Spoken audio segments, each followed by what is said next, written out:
tonight. After a number of ignored subpoenas, House Democrats say enough. The action they're now taking against Attorney General Barr and the president's former lawyer. Plus, all eyes on Iowa as Joe Biden and President Trump campaign in what could be a preview of 2020. And support for socialism on the rise in the United States. Why critics say it's only because Americans don't realize what it would entail. All this and more tonight on Faith Nation.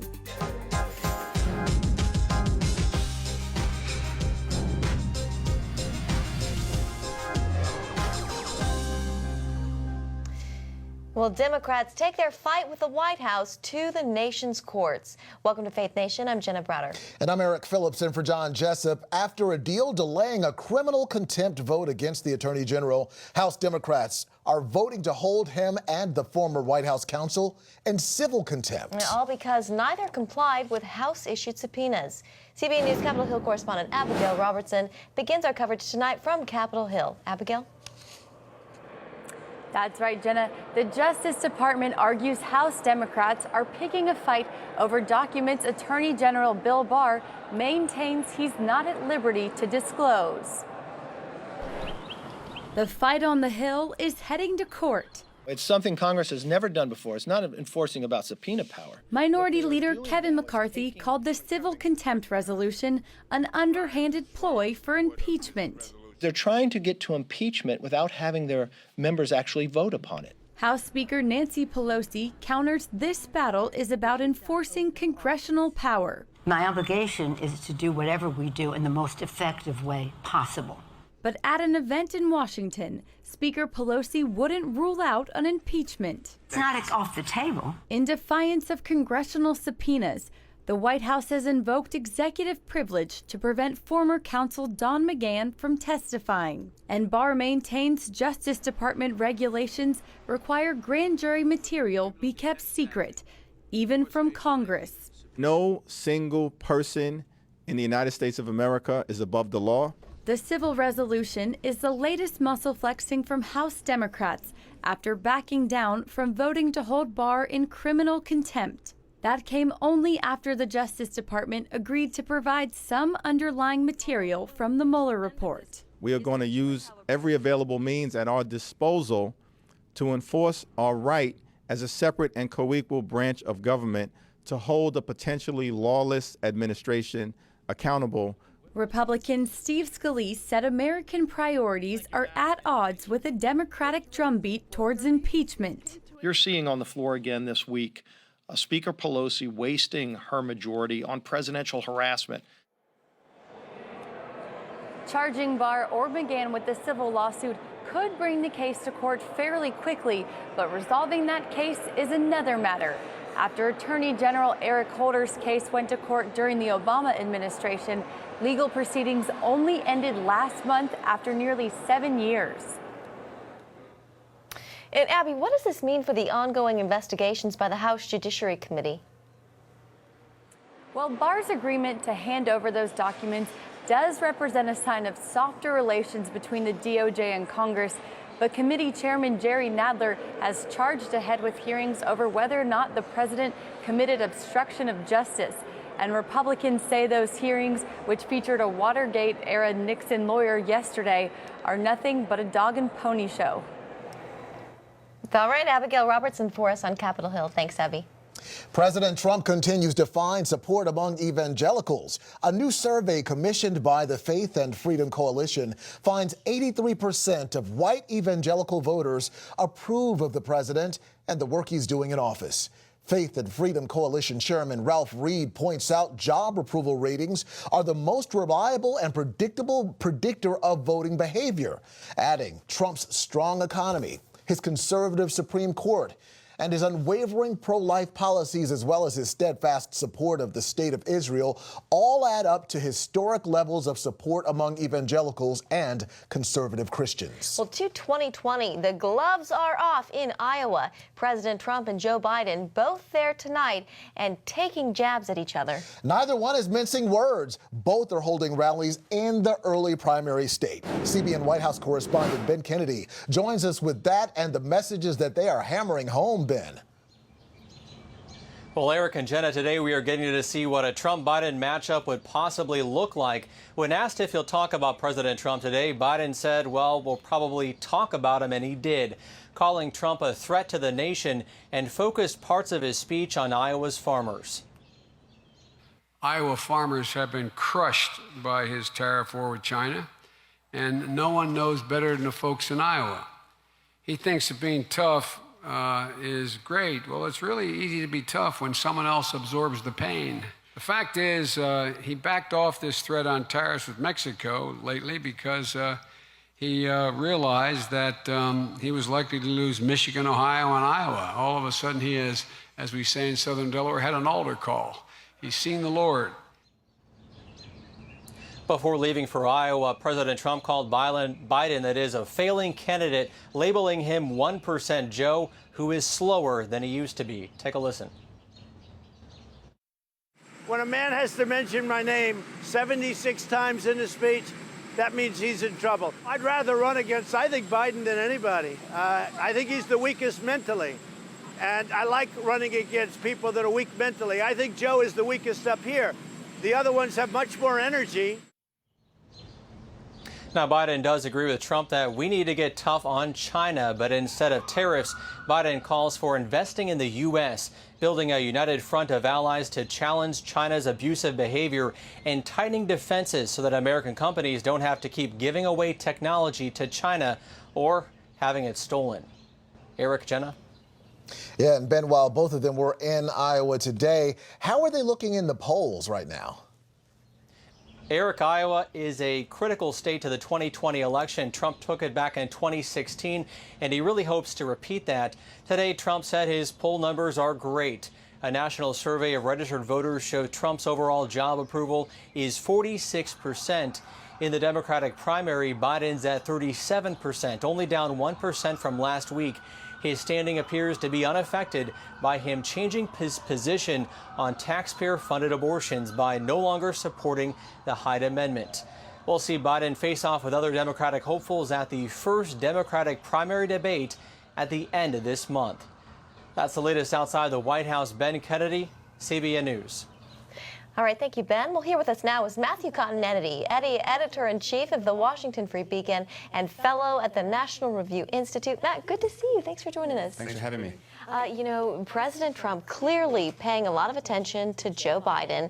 How concerned is he, do you think, Matt, about the former vice president? Well, Biden's currently at the top of the Democratic pack, and I think that attracts President Trump's attention. And so whoever's going to be in that top slot is going to be the person that President Trump devotes his attacks to. So I think that's why we're seeing President Trump kind of fixate on Biden and try to beat him up as much as possible this early. You know, Biden leading Trump in some polls in Pennsylvania and even in Texas. What do you make of that? Well, it's very early. There's 16 months before the presidential election. There's a lot of time for those numbers to change. So President Trump starts at a disadvantage in the polling, but if there's one thing we learned about him in the 2016 election, and even to some degree in the 2018 election, is that he is a fighter and loves to campaign and a political animal who is very good at defining his opponents in negative terms. And I think that's what he's starting to do with Biden. And if Biden doesn't end up the Democratic nominee, which is a real possibility, Trump will then shift his focus onto whoever that person might be. Well, speaking of Biden, last week was kind of a rough week for him, considering the issue of abortion. Some people saying he flip-flopped. You're saying that that could really expose his weakness. In a general election, for sure. I think the flip on the Hyde Amendment, which is of such crucial importance to so many people, showed just how weak a hand Biden is playing. And that is, the Hyde Amendment, which forbids taxpayer funding of abortion, is unpopular in the Democratic Party, but popular among the public at large. So if Biden was going to run as a general election candidate, someone who can appeal to the middle and someone who can say, I'm not beholden to the special interest groups and the abortion lobby within the Democratic Party, he would not have backed down as he did. I think that generated a huge opportunity for President Trump. Biden also singing a new tune now on the topic of China, saying that the China is competition.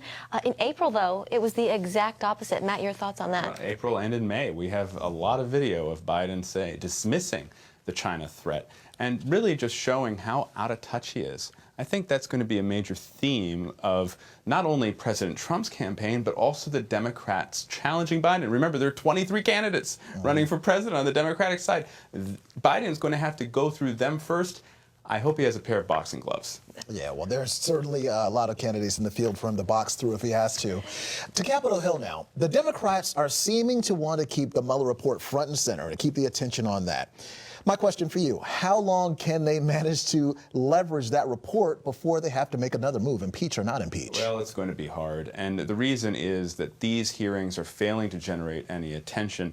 You know, you look at having a retread like John Dean, someone who is part of a political scandal 40 years, 2 generations ago, be the lead witness. It shows you how much trouble the Democrats are in. They're going to need new facts in order to advance their case for impeachment of President Trump. And so far, those aren't in the offing.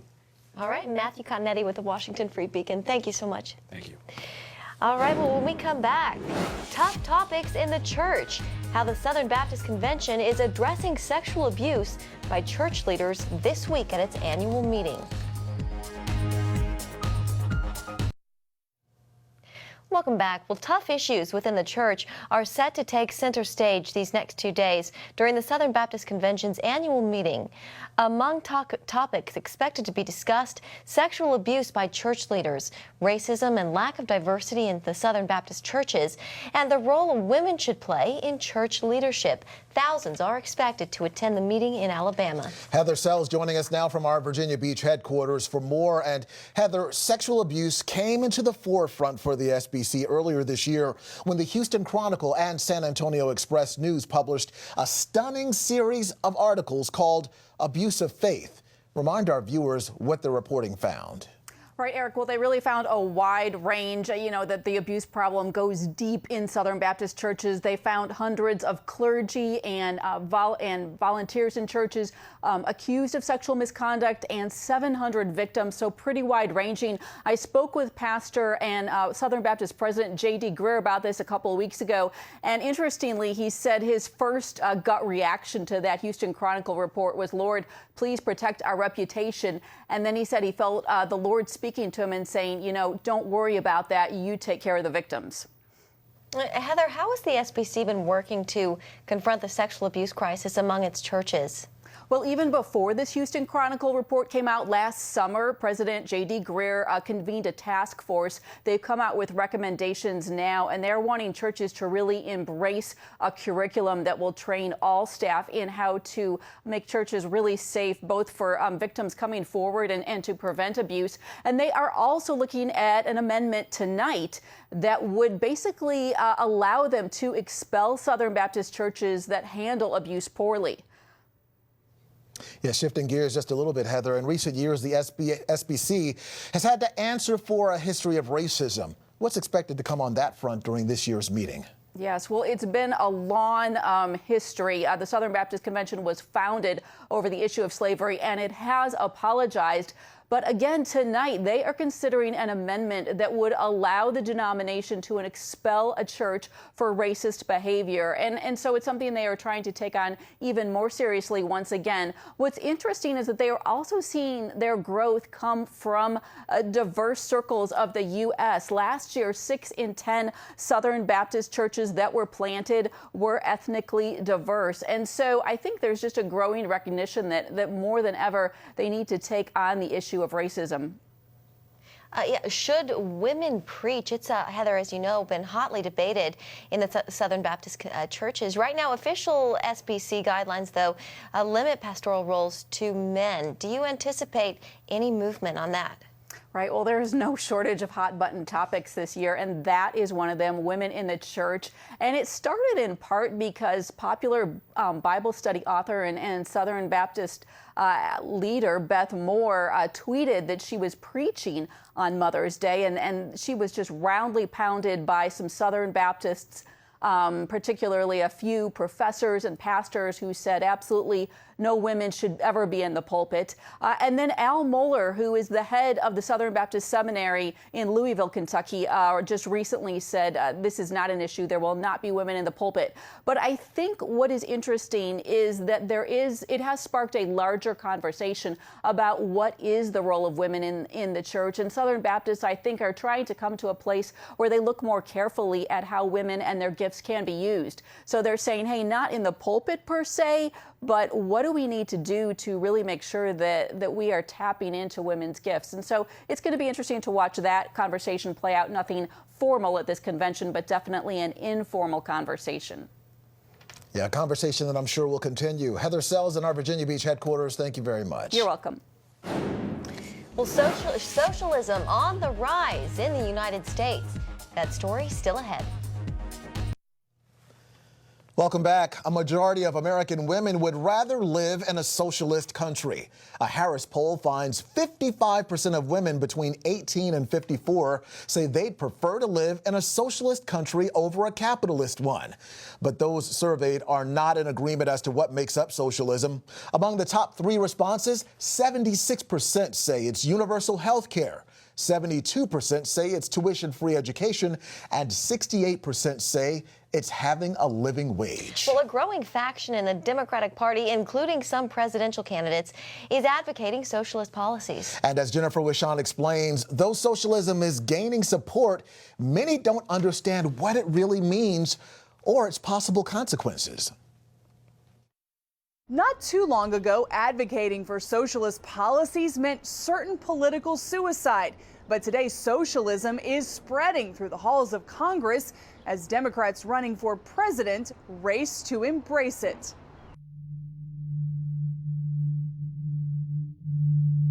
For 170 years, socialism in its various forms has been tried around the world, often followed by oppression, poverty, and failure. Experts are closely monitoring this new embrace of socialism. They do want to turn America, as crazy as it may sound, into a socialist country.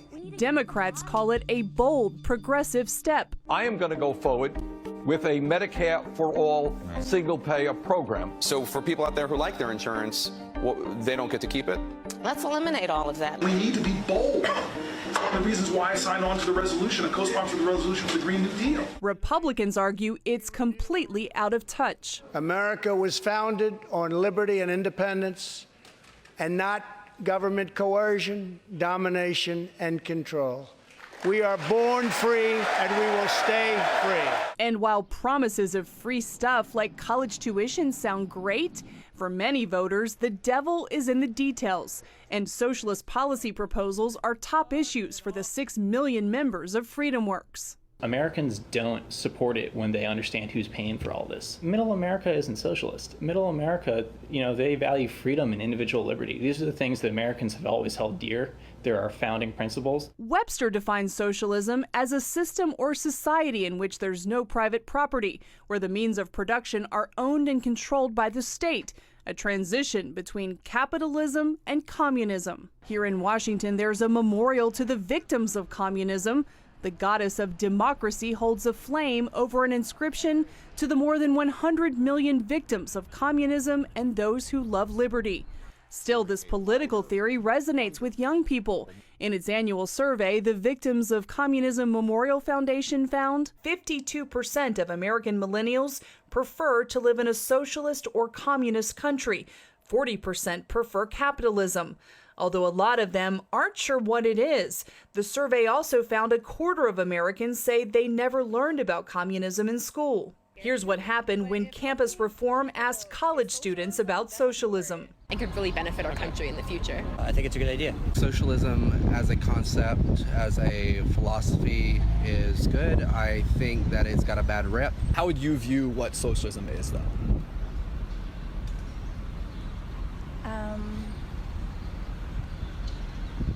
Economically, what is socialism? Economically,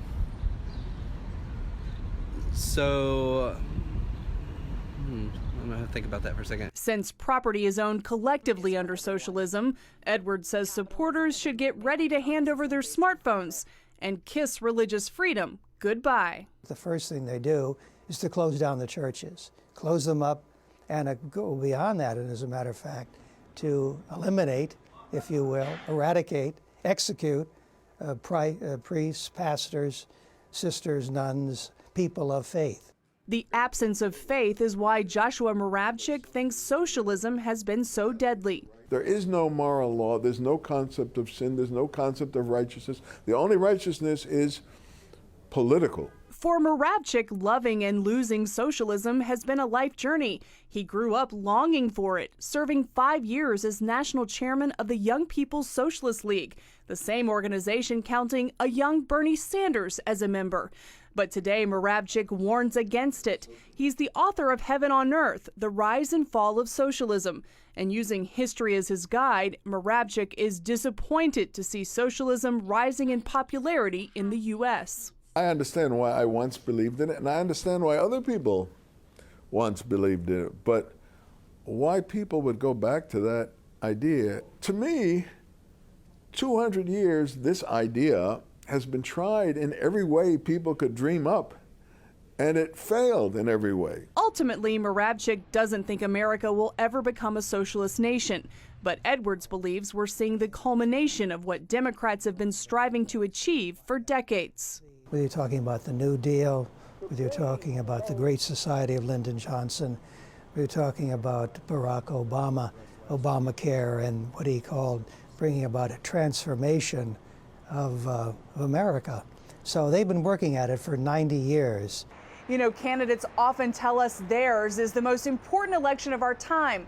But in 2020, Americans may get to choose between capitalism and socialism. Jennifer Wishon, CBN News, Capitol Hill. And finally tonight, an update to a story we first brought you yesterday. Investigators are still trying to figure out what led to a deadly helicopter crash in Midtown Manhattan. The pilot, 58-year-old Timothy McCormick, died in the crash. He'd taken off just 11 minutes before with limited visibility in rain and fog. The crash started a fire on the roof of the building where it crash landed. It was quickly extinguished by firefighters. And that is going to do it for us tonight here on Faith Nation. Have a great evening.